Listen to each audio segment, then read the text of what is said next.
क्या आप जानते हैं कि पंजाब में गवर्नमेंट एम्प्लॉय हड़ताल पर क्यों है? नमस्कार, I am Kanchana and today I am here to explain this issue in easy way.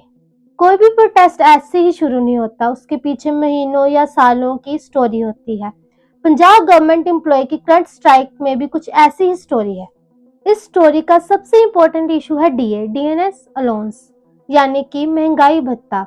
Punjab government employees and pensionary DA की डिमांड कर रहे हैं, जो कि सेंट्रल गवर्नमेंट अपने एम्प्लॉयज को 60% देती है, लेकिन पंजाब गवर्नमेंट 42% देती है।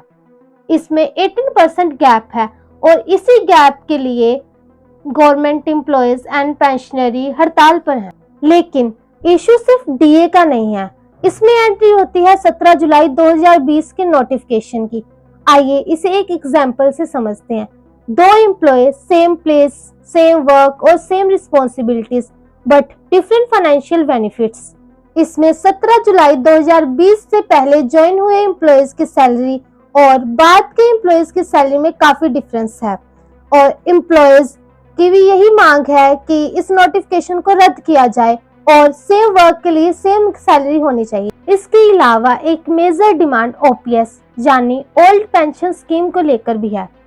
पेंडिंग डीए और फाइनेंशियल बेनिफिट्स का ये matter Punjab and Haryana high court तक भी पहुंचा। कोर्ट प्रोसीडिंग के दौरान पंजाब गवर्नमेंट ने अपनी फाइनेंशियल कंडीशन को एक्सप्लेन किया और कहा कि हम अपने एम्प्लॉयज को as compare other states better salary provide कर रहे हैं और फाइनेंशियल रिसोर्सेज पर भी बर्डन है। लेकिन एम्प्लॉयज बात से एग्री नहीं करते। उनका कहना है कि गवर्नमेंट का यह क्लेम सही नहीं है।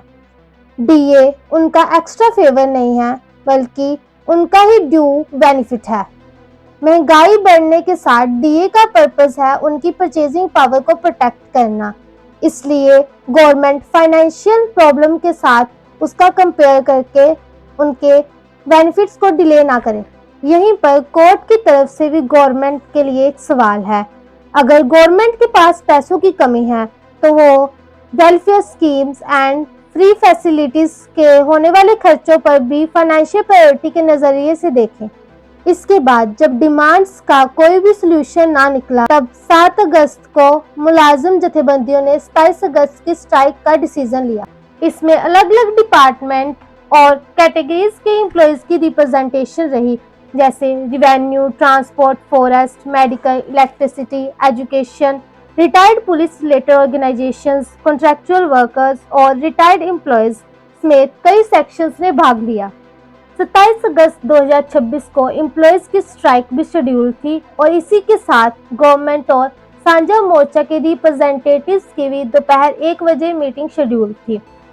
गवर्नमेंट की तरफ से मीटिंग का वेन्यू चंडीगढ़ से जलंधर शिफ्ट किया गया, लेकिन मीटिंग के 1 घंटे पहले ही पंजाब के सीएम सरदार भगवंत सिंह मान जी ने सोशल मीडिया पर ट्वीट किया और अपनी गवर्नमेंट का स्टैंड क्लियर कर दिया। उनका कहना था कि स्ट्राइक और टॉक्स एक साथ नहीं हो सकती। अगर एम्प्लॉयज बात करना चाहते हैं तो उनको स्ट्राइक को विड्रॉ करना पड़ेगा। गवर्नमेंट के इस डिसीजन से एम्प्लॉय ऑर्गेनाइजेशन में नाराजगी बढ़ गई है। एम्प्लॉयज का कंसर्न है कि अगर उन्होंने स्ट्राइक विड्रॉ कर दी, फिर भी उनकी डिमांड पर सही डिसीजन ना लिया गया, तो उनके पास प्रेशर बनाने के लिए कोई भी ऑप्शन नहीं रहेगा। यानी अब सिचुएशन सिर्फ डिमांड की नहीं, ट्रस्ट और डायलॉग की भी बन गई है। अब सबकी नजर गवर्नमेंट के नेक्स्ट रिस्पॉन्स और एम्प्लॉय ऑर्गेनाइजेशंस के नेक्स्ट डिसीजन पर है। और सबसे इम्पोर्टेंट, आप एज ए सिटीजन इस पूरे इशू को कैसे देखते हैं और आपके अकॉर्डिंग इसका फेयर सोल्यूशन क्या होना चाहिए? Write down now. Thank you.